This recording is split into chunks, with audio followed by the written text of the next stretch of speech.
자, 아도르노 마지막 6번째 강의 하겠습니다. 아도르노가 얘기했던 문화산업론에 관련된 얘기를 조금 현대적인 관점에서 보고 싶은 건데, 사실은 이건 아도르노에 관련된 책인데요. 아도르노는 사실은 굉장히 피아노도 잘 치고 음악 이론에 대해서 전문적인 식견을 갖고 있었던 사람이에요.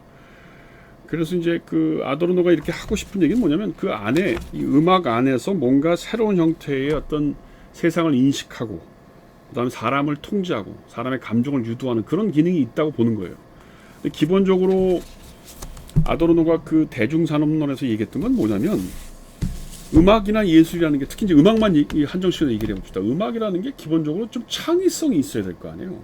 그런데 대중산업론에서 이 아도르노가 비판하는 거는 상업적인 이윤 추구를 위해서 그것이 우선이기 때문에 만들어지는 음악이 다 똑같다는 거죠. 오늘날로 얘기하면 그게 개성적인 음악이 아니라는 거예요.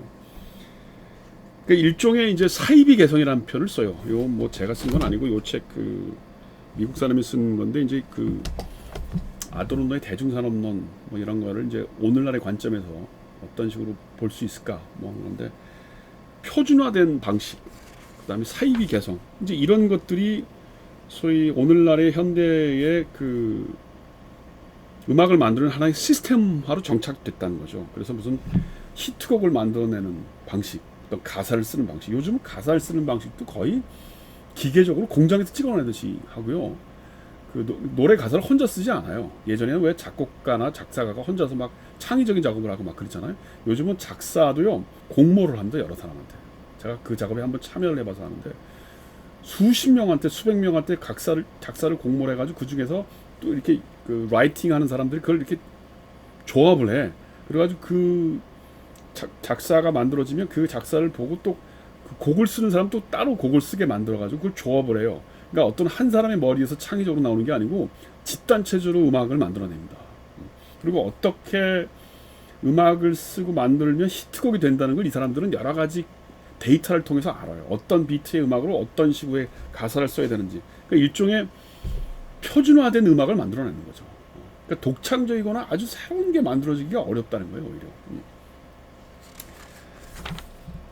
그래서 그 소위 아도르노의 문화산업이 오늘날의 한국 상황이나 오늘날의 전 세계적인 차원에서 보면, 히트곡이 만들어내지는 어떤 컨텍스트가 있고, 또 그것을 통해서 최대 수익을 만들어내는 어떤 방식이 있다, 이런 것들로 얘기할 수 있다는 겁니다. 또 여기서 조금 더 나가면 그 음악사들이 굉장히 자본화되고 더 대형화된다는 거죠. 그러니까 대형화된다는 건 뭘 의미하냐면, 일정한 정도의 문화적인 편견이 생긴다는 거예요. 예를 들면 약간 인종적인 편견도 생기고요. 백인 우월주의 같은 음악이 만들어지기도 하고, 우리는 그걸 못 느끼지만, 그 다음에 지역적인 편견도 생겨요. 예를 들면 남미에서 유행했던 소위 그 남미 음악들이 굉장히 인디 음악 같은 느낌이었거든요. 소수의 아주 독창적인 음악이었단 말이에요. 근데 그 사람들이 무슨 쿠바나 무슨 브라질에서 유명해지잖아요. 그럼 돈을 벌기 위해서 미국 음반사하고 계약을 해요. 그러면 그 음반사하고 계약을 하는 순간에 어떻게 되냐면, 그 남미 음악이 갖고 있는 토착적인 냄새는 굉장히 많이 없어지고, 미국이 요구하는 비트, 미국이 요구하는 형식의 음악으로 이렇게 그 미국화된다는 거죠. 그럼 물론 이제 세계적으로 유명해지고 돈을 많이 벌지만, 원래 토착 음악이 갖고 있던 어떤 독창성, 지역성은 없어진다는 겁니다. 자, 그래서 제가 오늘 하고 싶은 얘기는 뭐냐면, 그런 그 국내적인 차원에서의 어떤 음악적인 그 어떤 대중산업의 논리가 요즘은 어떻게 돼요?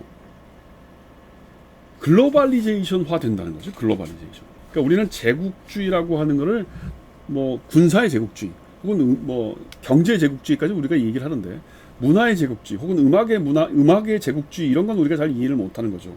그러니까 우선 음악의 제국주의라고 하는 걸 볼 때 뭐냐면, 결국 음악도 소통과 관련되어 있기 때문에 그 소통의 테크놀로지라고 하는 것이 몇몇 사람들한테 이제 한정되어 있다는 거예요.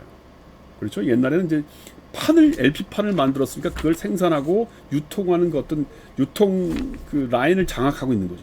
영화도 대표적인 거죠. 영화도 몇몇 영화가 헐리우드 계통의 영화사들이 돈을 만들어내고 엄청난 양의 돈을 들여서 영화를 만들어내죠. 그거는 동아시아나 유럽에서 상상할 수 없는 돈을 퍼부어서 영화를 만들어내요. 그리고 유통도 걔네들이 다 장악을 갖고 있기 때문에, 예를 들면 그 아바타 같은 작품들, 난 개인적으로 별로 그렇게 대단한 것 같지 않은데 그게 이렇게 유명해진 이유가 뭐냐면 같은 유통 구조 때문에 그런 거예요. 그 음악도 마찬가지라는 거죠. 그러면서 그 안에 담겨져 있는 어떤 가치 체계라든가 그 안에서 일어나고 있는 여러 가지 산업 구조 이런 것들이 다 미국식화 된다는 거예요. 그러니까 대표적인 게 뭐냐면 중국식 음악이라든가 인도식 음악도 우리가 모르지만 굉장히 있단 말이에요. 근데 우리 일상에서는 그거를 접할 기회도 없고 그다음에 그 문화 자체가 왜 이렇게 저급한 것처럼 느껴진단 말이에요. 반면에 무슨 햄버거 먹고 코카콜라 마시면 굉장히 익숙한 것 같고 그 왜 그래요? 우리나라가 만든 뮤직비디오 일망정 예를 들어서 방탄소년단이 나오는 뮤직비디오임에도 불구하고 그 배경이 되는 게 뭐예요?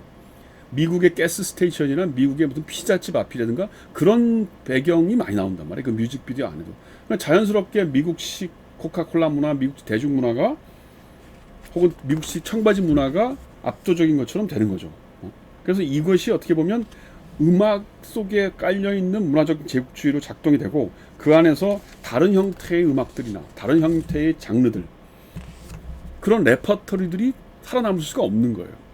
그래서 글로벌이라고 하는 의미는 뭐냐면 여러 장르의 음악이 이렇게 우리가 자유롭게 들을 수 있을 것 같지만 실제로 우리가 듣고 있는 음악은 굉장히 한정된 음악만 듣고 있다는 거예요. 그게 어떻게 보면 그 대중산업론이라고 하는 그 문제 제기가 아도르노 시대 때는 국내 산업에서만 얘기가 될 수 있었다면 오늘날은 그게 국제적인 상황에서 이루어지고 있다.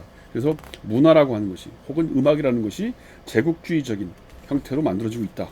뭐 그런 얘기를 제가 오늘 하고 싶었고 그런 예를 하나 여러분들이 음악으로 듣기를 바랍니다. 오늘 이 정도에서 끝내겠습니다.